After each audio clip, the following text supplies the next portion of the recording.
I don't want to start with good morning or good afternoon because I come in front of you today with some tragic news, some awful news. As you know, we have been looking for a missing 12-year-old for the last 3 days, almost nonstop. As you know, our Marine Patrol was back out here early this morning checking the ponds, and a little bit earlier today, utilizing some new technology that we have received for sonar. We recovered a body that was approximately 8 feet under the water. That body matches the physical description and the clothing description that we have for Juan Acevedo. The body has been recovered, and the family has just been notified of this tragic situation. And I don't know that there's words to comprehend what has occurred today. We thank the media, we thank the community, because this has been a comprehensive effort to try to find this young man for almost the last 72 hours, and it's unfortunate that this is the outcome. Andy. Chief, what role we've been going through a very cold period of time. Yes. What role did ICE play in this? I think it played a big role because, I was over there for a while watching the recovery operations, and I talked to the Marine Patrol, and we were out here yesterday.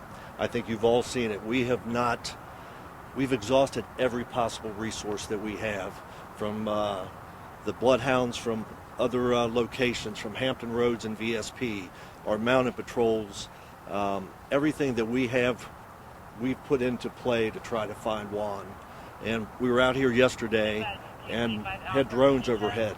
But when the ice is 3 inches thick, it makes it incredibly difficult for us to see anything that's down there. And what I'll preface is we had no specific indication that these ponds were an area of interest, but we did not want to leave any stone unturned. And as you know, we've been investigating this as a possible abduction. It's been a very complex investigation with hundreds of officers and thousands of personnel time dedicated. Was the searching of this particular body of water right now a product of a tip, or was it just making sure that every body of water was covered? It was just being proactive, just checking every possible area. We had no specific intelligence or information that this might be an area of interest that we need to check, but based on the circumstances, we needed to find this young man, and we were going to leave no option off the table. What's next now? I think it's a period of grieving. It's a period of grieving for the family, and we will be there to support them. It's going to be a period of grieving for the community because I think they have lived this shared experience with all of us for the last 3 days, and I think we have to look at also what it does to the officers that just pulled that young man from the lake and how that affects them. So the executive team and the community, we've got a lot of support to provide to a number of people. Since this stemmed from an abduction, right, previous information that's what it was believed to be, are we now transitioning this into suspects, homicide investigation? Is it too early to tell? Much too early. Anything that I will tell you would just be my gut supposition, and we have to go on facts. So right now we know we have a recovery. We will get the young man over to the medical examiner's office. They will tell us in fact what they believe to be the cause of death, and then we will reassess what we originally believed and then get that information out. But I think, like I know Jody gave a statement yesterday, we treated it like an abduction based on the information that we saw, just to make sure that we were giving its due diligence.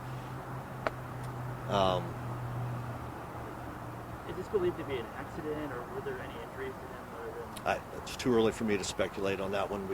We just recovered him. So as we get more information and we can confirm facts and not what we believe occurred, we will get that out to the community. When I asked the question about ICE, I'm sorry.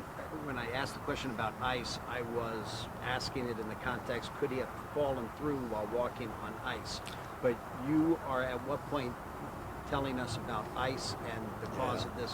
I mean, is that a possibility, Andy? Absolutely, it's a possibility, but we deal in known facts, And until I can tell you definitively what we believe occurred, what I can report today is that we have a recovery. With that ransom or the fraud scam, is that being investigated by police now? It's still part of our investigation, and then we'll either unfound it, disprove it, or continue to investigate it to see if there's anything additional to it. Can you comment on that? Because, I mean, obviously scam is going through a lot. Yes. And that is just so scummy to think that to a victim. Well, we know that this would not be the first time that type of scam has been perpetuated on a family that is going through difficult circumstances. Is that a possibility? It absolutely is. Is that one of our theories, that it was possibly a scam perpetuated on the family? Of course. But we would be negligent if we did not treat it as an actual threat, an actual kidnapping, until we know otherwise. Have anybody said anything about the pond freezing over during this weather? Did the pond ice up really bad? Anybody know? At one point, they're telling me that it was up to 3 inches thick. Yes, ma'am. So. Did you say that Juan was found with the same clothing that he was last seen in, or is just the description of him that matched, or is there anything else found? It is my understanding that the clothing of the individual that we just pulled from the lake matches the clothing that Juan was reported last seen in. So. Another question about whether this was what else this could be.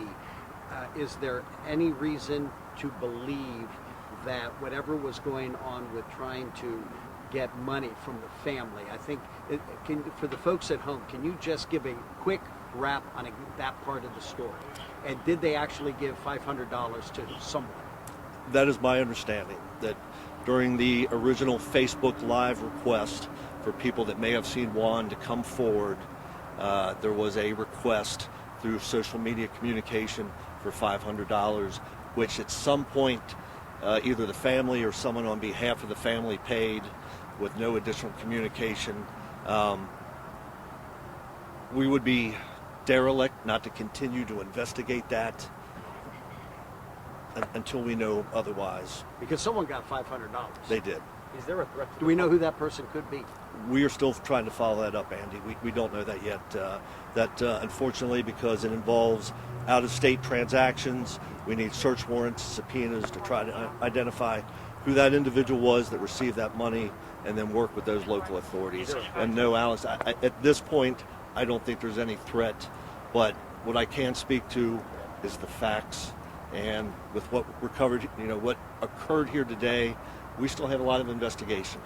I could tell you what my gut tells me, but let's stick to the facts. Out of all cities, why do Virginia Beach respond so quickly when it comes to a missing child?